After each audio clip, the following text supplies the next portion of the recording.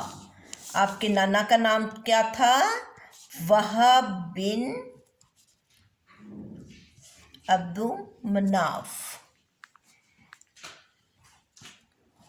یہ آپ کے نانا کا نام تھا۔ آپ کے دادا کا نام ہو گیا عبد المطلب، آپ کے نانا کا نام ہو گیا وہب بن عبد المناف، اور آپ کا جو والد کا تعلق تھا وہ قریش قبیلہ سے تعلق رکھتے تھے، اور والدہ بنو زہرہ سے تعلق رکھتی تھی۔ والد کہاں سے تعلق رکھتے تھے؟ بنو قریش سے، اور والدہ کا تعلق بنو زہرہ سے تھا۔ اور یہ جو قریش ہے یہ خاندان، یہ مکہ کا بڑا ہی معزز خاندان تھا، اور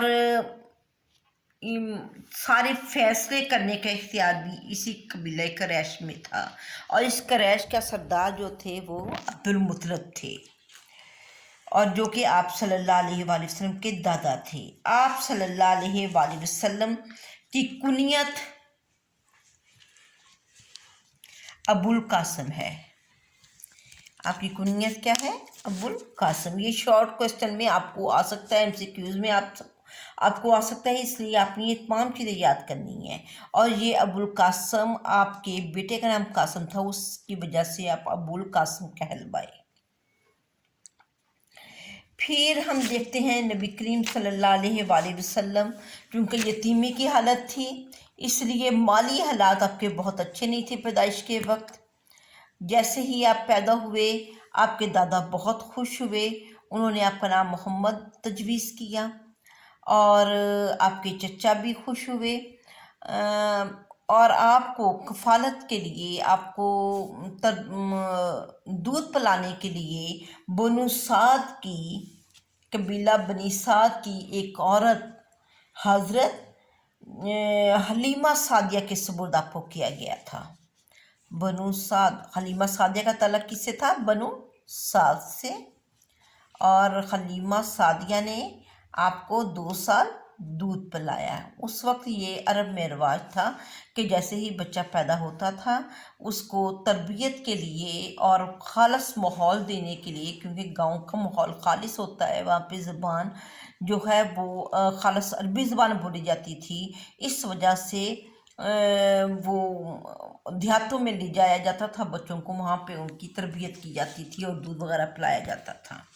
تو حلیمہ سعدیہ جو بنو سعد قبیلہ سے تعلق رکھتی تھی وہ آپ کو لے گئیں، اور وہاں پر آپ اس کے پاس 2 سال ٹھہرے، پھر وہ آپ کو ملوانے آئیں، لیکن جب واپس آئیں تو انہوں نے پھر حضرت یہاں پہ کوئی وبا پھیلی ہوئی تھی مکہ میں، تو حضرت آمنہ کے کہنے پر یہ واپس دوبارہ لے گئی، اور 4 سال کے بعد پھر آپ صلی اللہ علیہ وآلہ وسلم کو واپس لے کر آئیں۔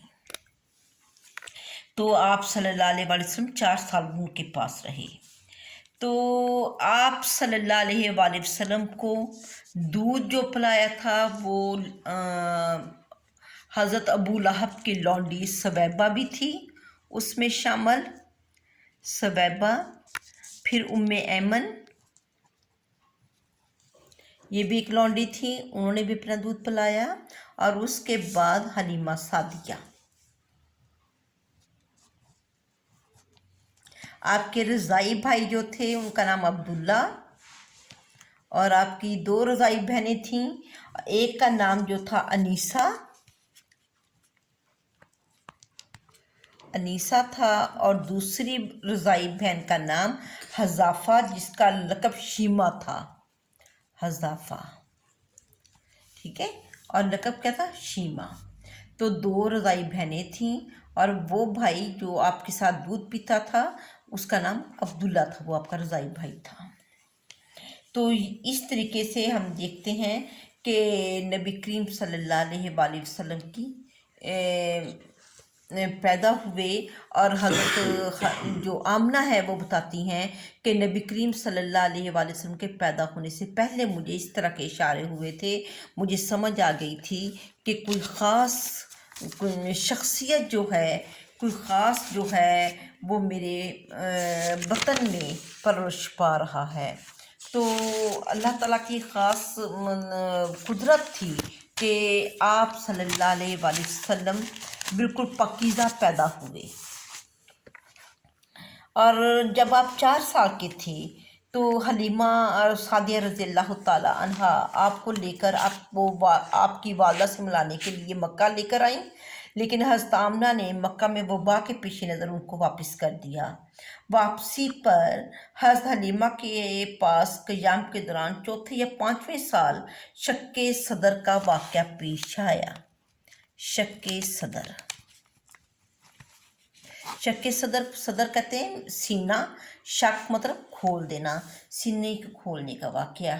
اس میں یہ ہوا کہ ایک دفعہ نبی کریم صلی اللہ علیہ وآلہ وسلم جب بہت چھوٹے تھے، اپنے ہمجولیوں کے ساتھ کھیل رہے تھے، حضرت جبریل علیہ السلام آئے اور نبی کریم صلی اللہ علیہ وآلہ وسلم کو ایک سائٹ پہ لے گئے، اور وہاں پر جا کر آپ کا سینہ مبارک کھولا اور اس میں دل مبارک نکالا، اور اس کو آب زمزم سے دھویا، اس میں جو کالا نشان تھا اس کو غائب کیا۔ تو جو بچے تھے وہ ڈر گئے، اور کسی نے جا کر آپ کے گھر حلیمہ سعدیہ کو یہ کہا کہ آپ کو قتل کر دیا گیا، لیکن جب وہ بھاگ کر اس کے گھر والے پہنچے تو دیکھا کہ نبی کریم صلی اللہ علیہ وآلہ وسلم کا رنگ اڑا ہوا ہے۔